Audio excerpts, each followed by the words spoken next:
Ladies, gentlemen, brethren, companions, good evening and welcome to Solomon Live. We are live across the world. We are live across the UK. My name is Brodie. I have the honour of being the host of these monthly webinars of engaging Freemasonry conversation, and you can chip in with our show tonight too. If you've got any questions that you would like to have me put to our illustrious guest this evening, you can do so via the question and answer facility on Zoom. So, our discussion this evening, discover more in the Royal Arch. So let's welcome our very special guest this evening. Evening, companions. Good evening. Good to see you. Looking very good, all of you. Very good indeed. And it is our 3rd anniversary as well. So a very special Solomon Live for that reason alone. So what I thought we could do, in typical fashion, let's go around the screen. And I thought you could briefly introduce yourselves before we get into the conversation. So, Mike, you first of all. Okay, well, my name is Mike Ricks. I'm a member of the Membership and Communications Working Party. I chair the Archway group, which is a subset of MCWP. I lead the Archway support and development team now. And I've been a Royal Arch Mason for 20 years.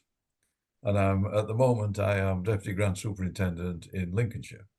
Excellent. So good to have you here, sir. And Paul, perhaps you could do the same. Introduce yourself to those who are watching us this evening. Yep. Hi, I'm Paul Renton.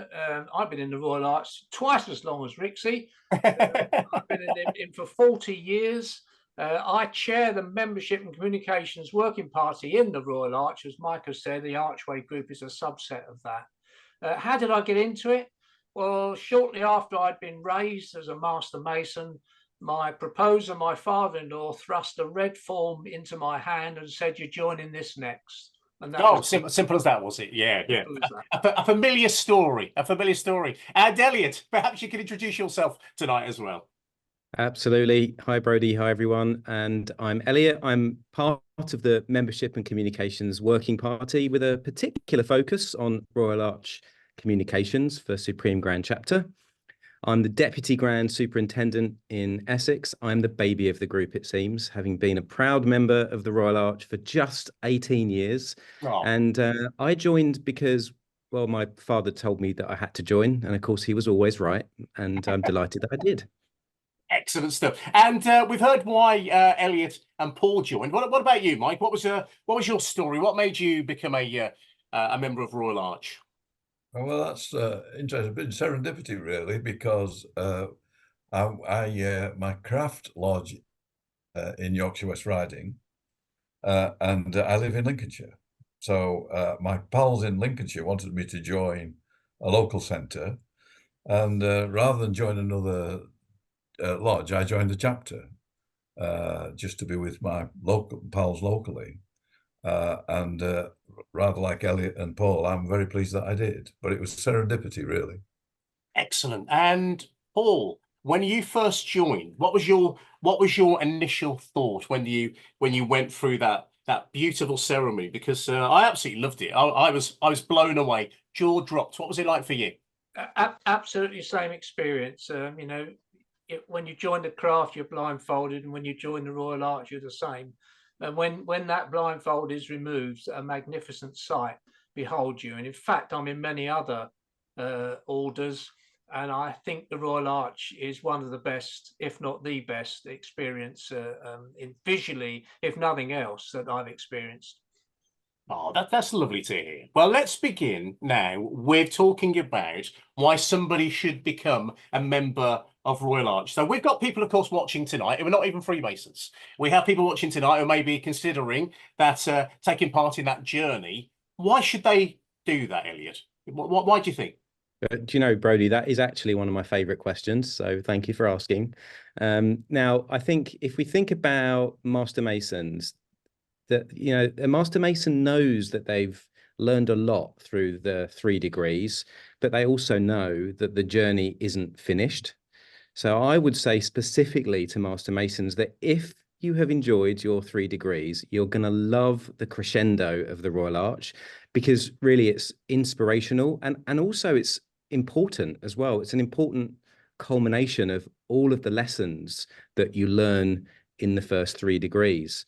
So it's absolutely critical. But I think, as Paul said, it's pretty breathtaking as well. And have you ever sat with anybody? And I've got a story or two on this, but it's not about me tonight, brethren. But have you ever sat with anybody at a festive board and they went, crikey, I should have done this years ago? Maybe after their exaltation, maybe a few minutes later.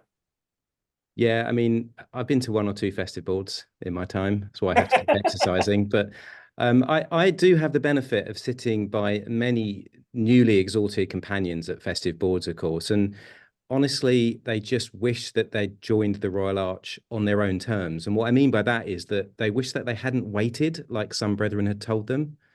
And so my advice to any Master Mason here, if you're not sure, just when you're ready, try it for yourself. Just do it on your terms. Try it for yourself when you're ready.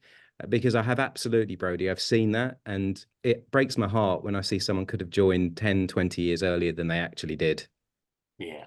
No, it's quite a common thing, isn't it? And same with you, Mike. Same question. Any Master Masons perhaps watching tonight who are considering joining, and they're able to do so? Why should they become? Well, yeah. Well, first of all, I think Master Masons should only join when they want to join. Yes. And so that if they have a red form, as Paul said, if they have a red form flushed in front of them, we have an expression, in Northern Lincolnshire that will deal with that. So a Master Mason should join when they want to, not because they ought to join. Or traditionally, there's been some pressure to join from senior brethren in their lodge, but not anymore. I suppose Royal Arch can appeal to different Master Masons in different ways. Yeah. What appeals to me is it takes brotherhood, which is a great place to be, by the way, to another level, which is companionship. Yeah. And companionship is the next level, I think, from brotherhood. And I can see it in all the chapters that I visit. So I would say there are a number of reasons. They're all laid out in the Discover More booklet, and each of the points in the Discover booklet will appeal to different people at different times, and I'm sure we'll come back to that, Brodie. Yeah, of course we will. It'd be remiss of us not to. Paul, you mentioned when you joined Royal Arch. Why should others follow suit? I can't better what my two colleagues have already said. I think they've summed it up brilliantly in what they've expressed. There's one thing I'd like to add, though, about why perhaps people haven't joined sooner, and that may be because of once upon a time you had to have gone through the chair in your craft lodge before you become, but now that's gone. But still, there's that lingering myth that's put around that you should wait until you've gone through your craft chair. So that could be a reason. But no, I think my two colleagues have expressed amply the reasons for joining the Royal Arch. Now, here's a question for you. This is a great question from Philip Christie, who's been in touch. Thought we'd get to the questions already, and maybe you know the answer, maybe you don't, because we don't prepare you for these things. He says, "Good evening." Good evening, Philip.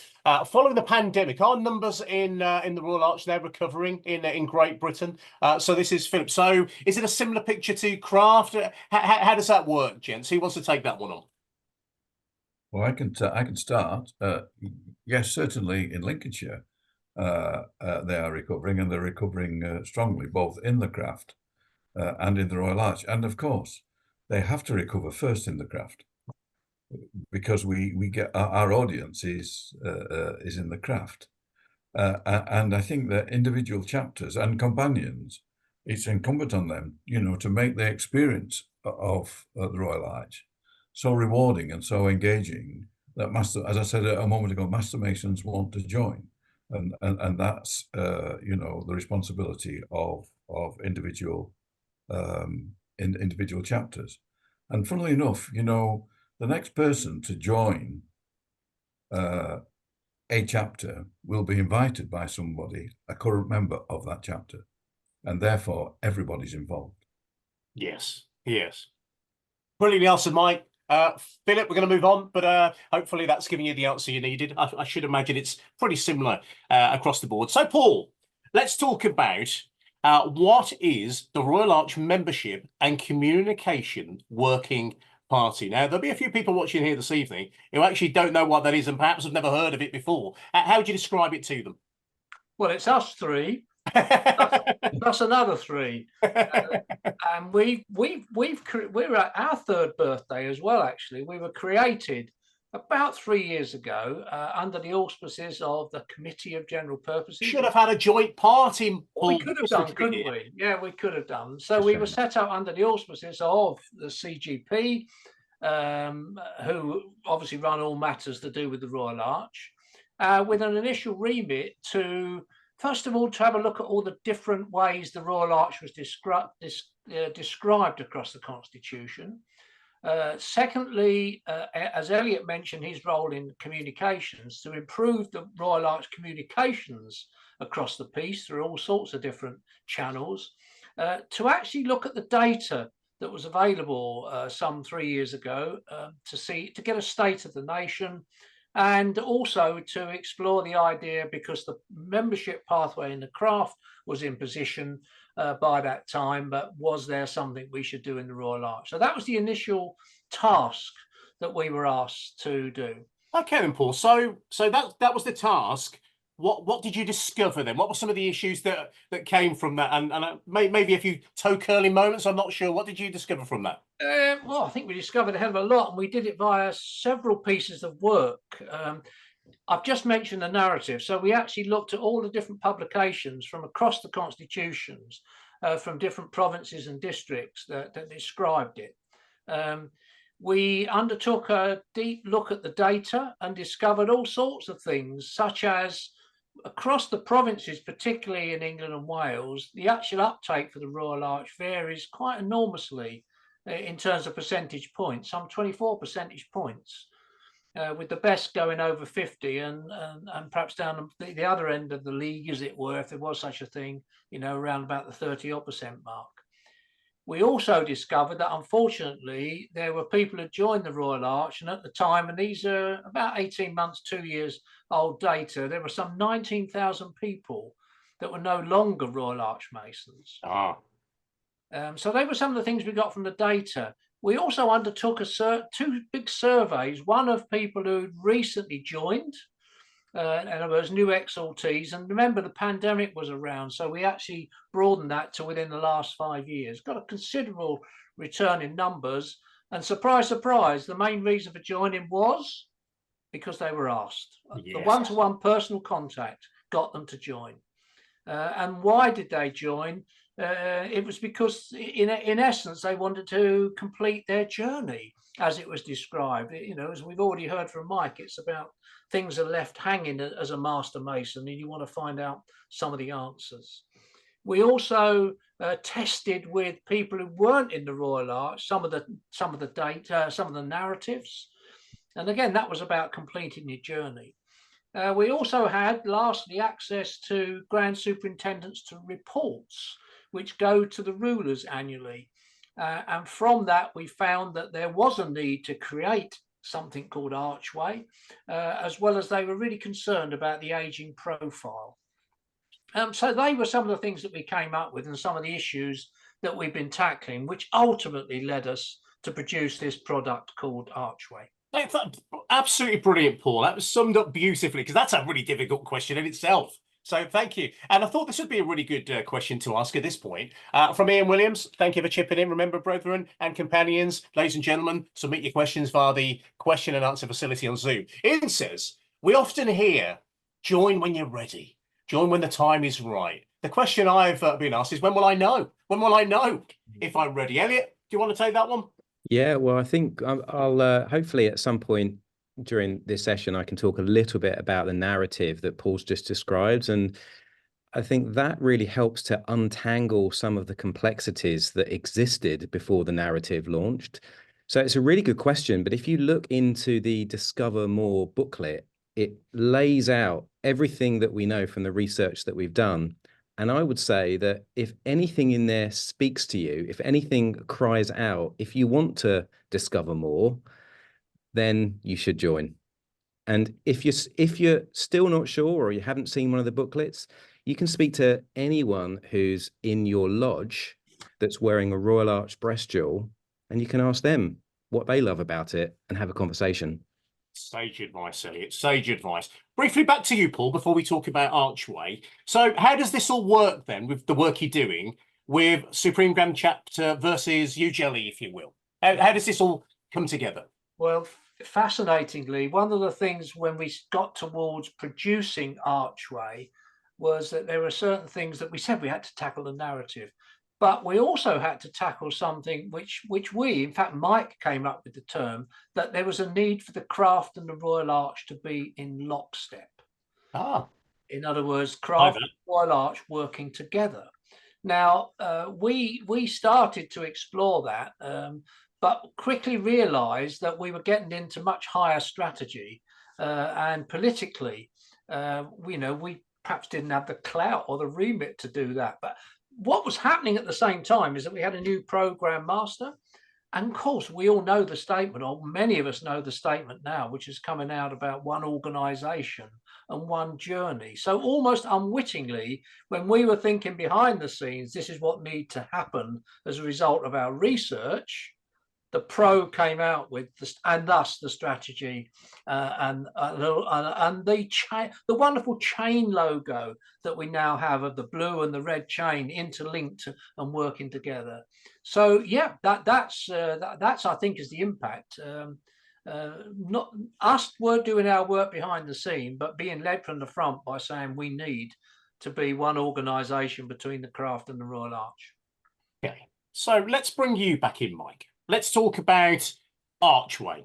So how does Archway work in practice? Because many of us will know about Pathway. So how does Archway work? Perhaps you could explain that to us, because we're in very early stages of this, aren't we? Well, we're very early. I want to talk about I think you mean the Archway toolkit. Yes. Because we define Archway as the three components. One is lockstep, which has now become one journey, one organisation. 2, the narrative, which has become the Discover More booklet. And 3, the Archway toolkit. And all three work together, Brodie. So that's the first thing I'd like to point out. Absolutely. And then, to be clear, the Archway toolkit is for chapters to use. It is not for individual Master Masons or Royal Arch Masons. It's for chapters. And it's positioned to be coherent between the membership pathway in the craft and Solomon. So we continue the work that the membership pathway is doing to recruit members into the craft, and we take them into the Royal Arch. And if people want to know more about the Royal Arch, then we can direct them into Solomon, where they can look at their own learning paths.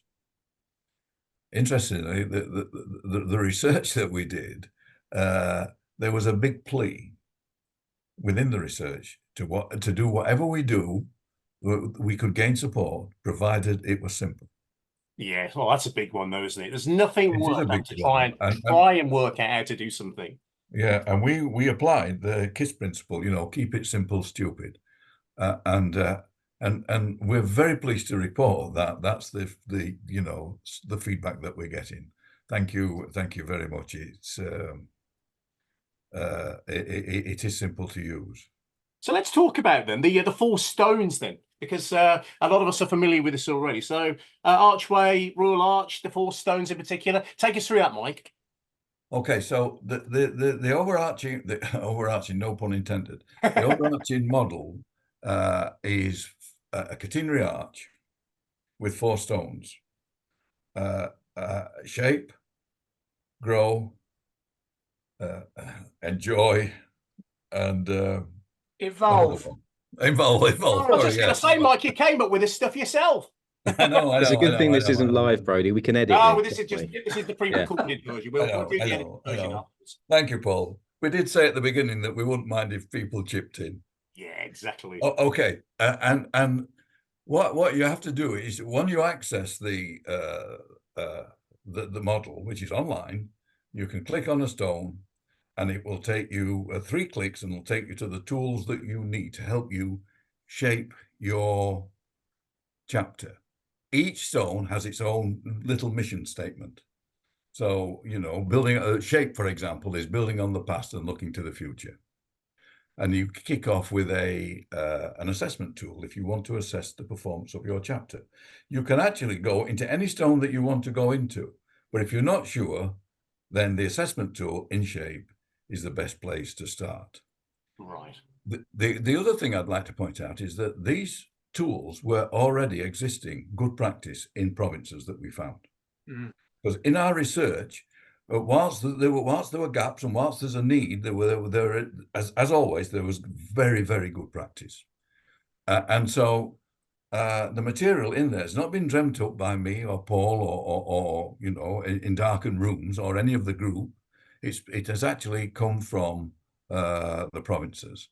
And we believe there is enough material in there to turn, you know, an ailing chapter or even a good chapter to improve a chapter's prospects and help them become more secure and prosperous. Well, I'm not being a company man, Mike, but I think it's very, very good, and it's work in progress. There's always things that can be developed, but very, very good. How can we find it? How can we find it, Mike?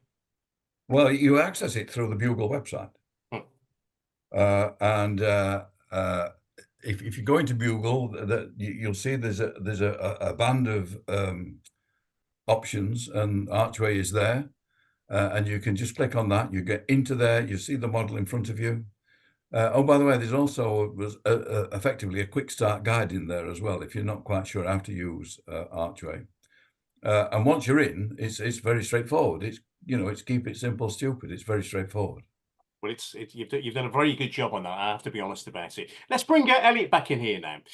Elliott, tell us about the development of the Discover More narrative. Tell us what that is, because you touched on this a little bit earlier on, didn't you? Yes, and you know, we heard from Paul before about the research, and we actually didn't really feel that we needed to do any research to understand what was happening as we started our journey, and actually we did it anyway. And what we learned was that across the Constitution, it was just so incredibly inconsistent, and in fact, some of the narratives that were out there were actually wrong. So we recognized the importance through all of that work of creating a really simple and consistent narrative for the Royal Arch. And we poured through every questionnaire, the questionnaires that Paul spoke about before, every single questionnaire, all of the materials from every province, all of their websites. And, you know, as we heard as well, it's that there's some great narratives that were out there. So we just took the best of the best, and, you know, a Royal Arch narrative that we considered to be crystal clear, but importantly, undeniably, that was part of the craft narrative, but that equally stood up on its own. And that's where we feel we landed through all of that research. So when it comes to the narrative, would you say that it's helped the narrative in Royal Arch already during these very early stages? Because the truth is, sometimes it was often difficult to explain, wasn't it? It's the next step, and all the other bits we've spoken about. It needed something to come along like this. What kind of feedback have you had so far, Elliott? Well, it's been really good so far. As you said, of course, Brodie, it is early days, but we do feel it's working. And some examples for everyone here of how the narrative has shown up are probably already familiar to you. So in the craft, we say, discover Freemasonry. And now in the Royal Arch, we say, discover more. So it's a simple, clear, and of course, factual statement that, you know, absolutely, undeniably demonstrates that this is one organization and one journey. And then the narrative goes on slightly deeper with aspire to discover more about Freemasonry and more about yourself by continuing from initiation to exaltation in the Royal Arch. So yeah, it's definitely improved the profile of the Royal Arch. It's reinforced the integrated strategy for Freemasonry with its really clear message that the craft and the Royal Arch are absolutely one organisation. It's not finished yet. There's definitely more to do, but we feel like it's a good start. Yeah, and one thing I've got from speaking to all companions is the fact that you're listening. You've spoken to the provinces, you're speaking to individual chapters. That's what this is all about, and getting all that information together and coming up with this wonderful thing we're talking about. So Discover More booklet then. So let me get this clear. Is this aimed at companions already or potential companions? Yeah, well, when we wrote it, it was aimed at potential companions. So we actually aimed it specifically at Master Masons so that we could, and I know I described this a few minutes ago about how if you read it and you connect with it and you feel engaged to it, then you should perhaps ask more questions and see if it's something that you should join.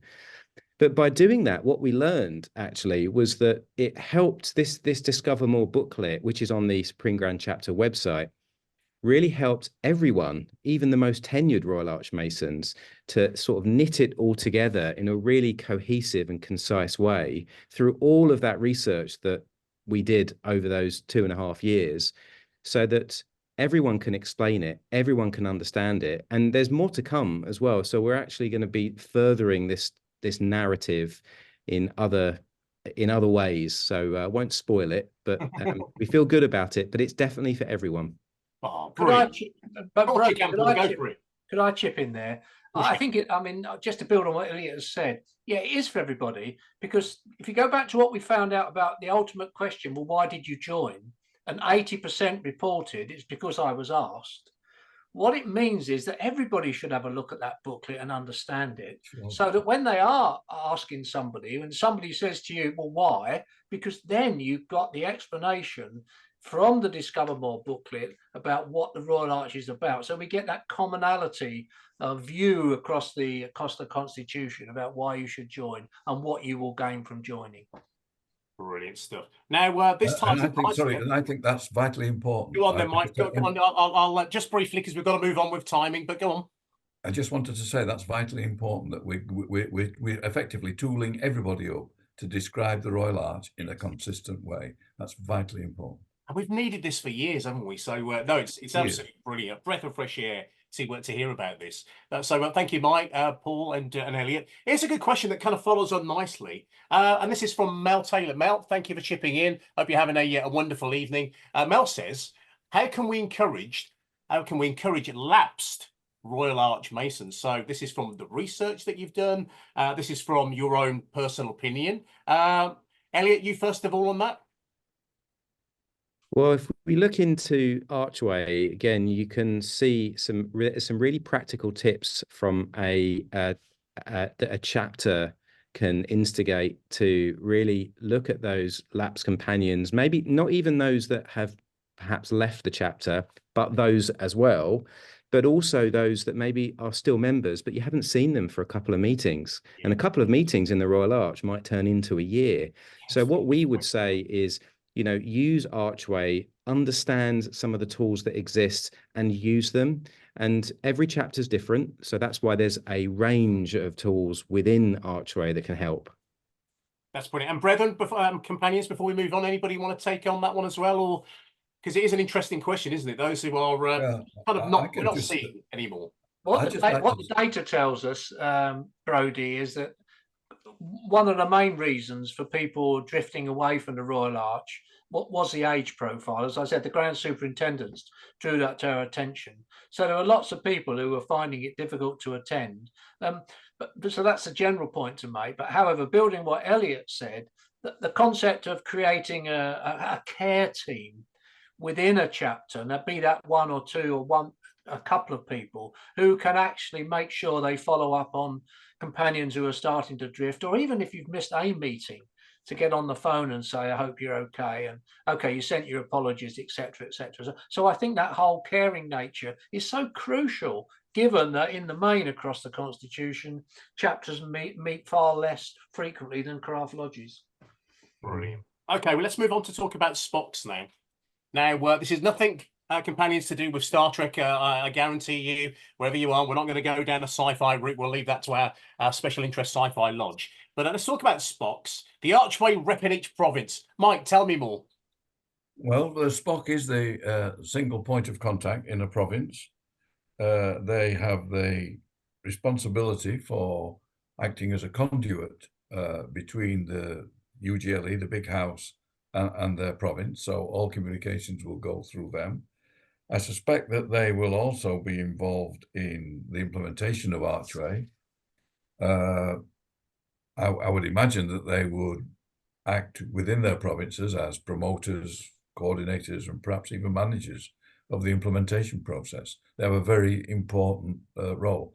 Bear in mind that our team, the Archway, the MCWP and the Archway group, have no executive license to work in individual provinces. It's up to the provinces and then up to individual chapters. But we're here to help and support them, and we're going to do that through SPOCs.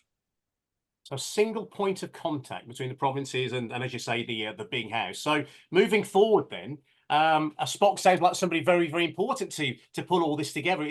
Would you agree with that, Mike?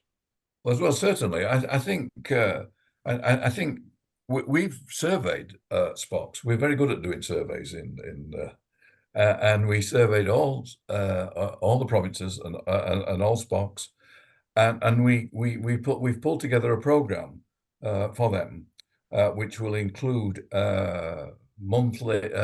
quarterly webinars, quarterly regional Zoom meetings.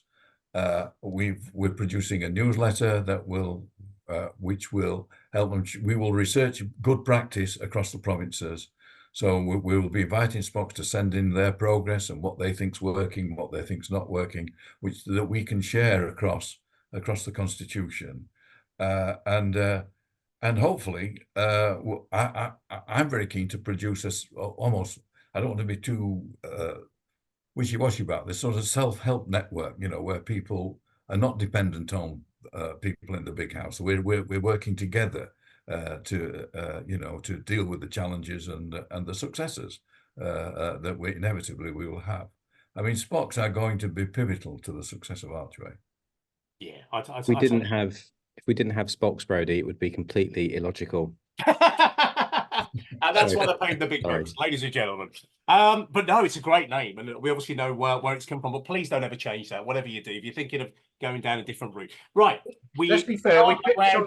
Sorry, we did. Let's be fair. What are you like? What are you like, Paul? Sorry, give credit where it's due. We pinched the idea, the name from the members' pathway, because they have yes, of course, SPOCs in the members' pathway for the members' pathway. Yeah, and actually that's important that you mentioned that. So let's do a around the screen now conversation.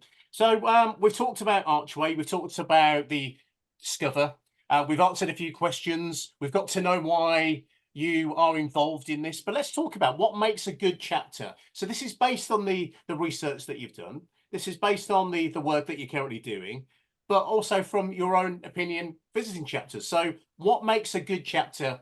And we'll begin with you on that one, Paul, if that's okay.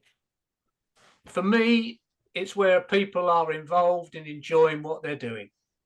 Simple as that. Yeah.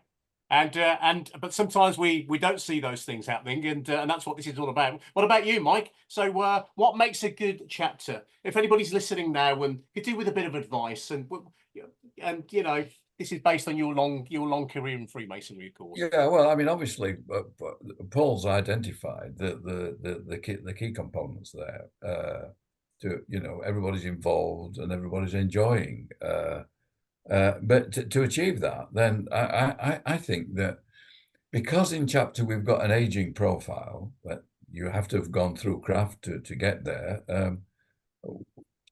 What makes a good chapter is a good age profile, which means that chapters have got to start to focus on younger people, getting younger Master Masons in.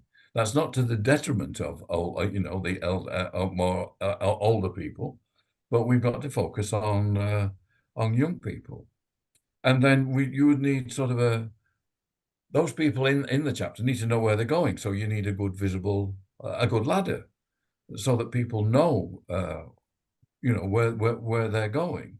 And so that knows that each office is covered for the next two or 3 years, and there's no sort of bun fight or no scratching about wondering who's going to be sojourner next year.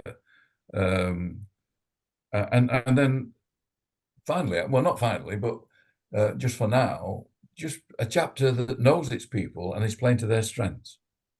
Very good. Some people really like to tackle complex long ritual pieces, and other people don't.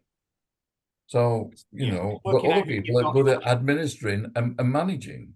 Yeah. I mean, I would never be a secretary or a treasurer, you know, it's abhorrent to me to think about being a treasurer or a secretary.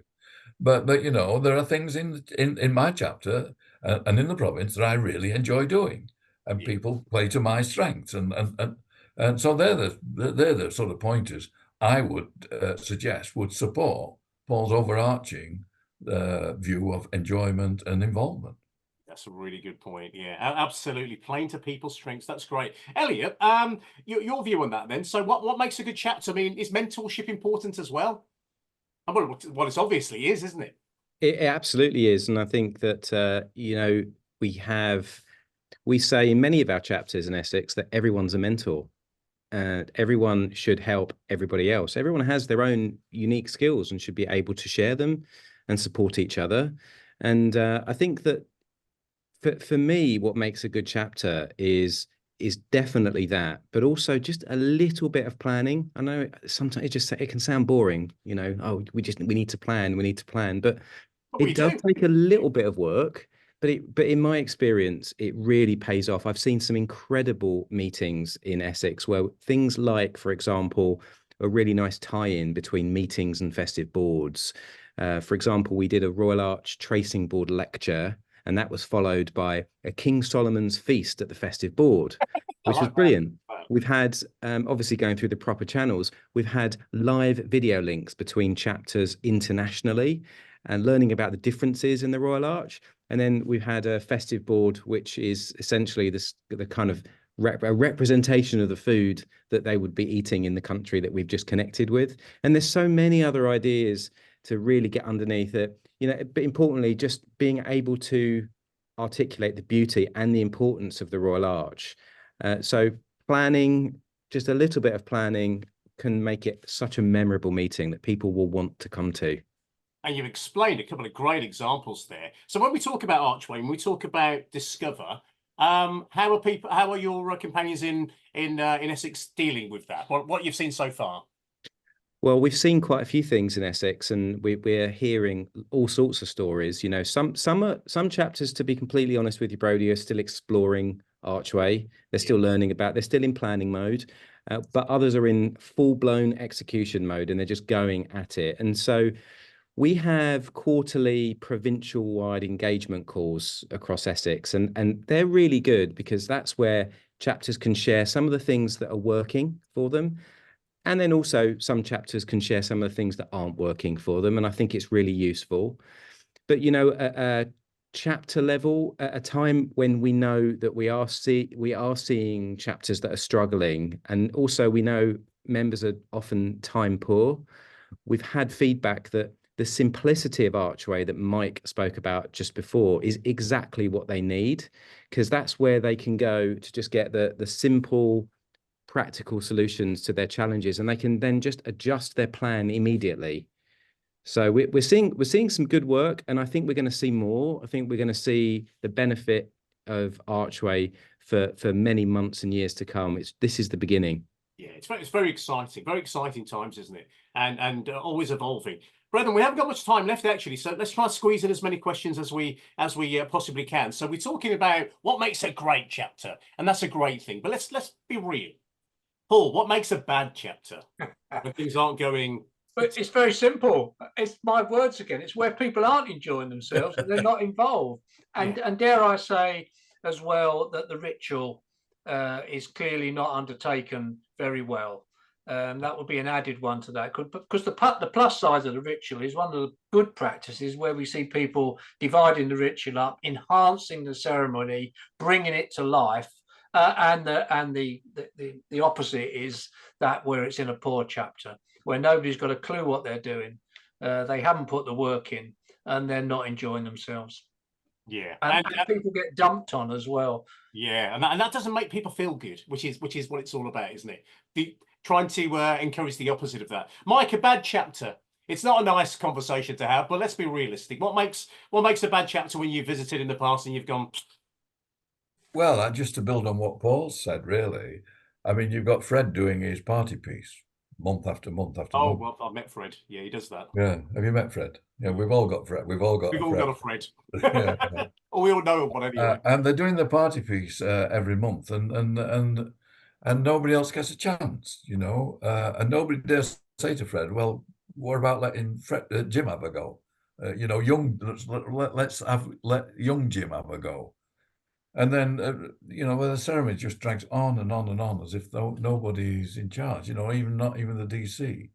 There's time wasted because it's not rehearsed. And the problem with that is, I don't put pressure on anybody, but it's self-fulfilling, it's self-prophesizing, isn't it?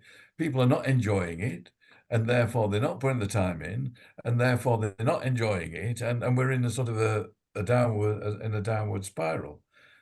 And just to build on what Elliott said a moment ago, chapters can be just stuck, can't they? They can be stuck in their old ways, and they don't look up and around them, and they seem to expect members to come to them.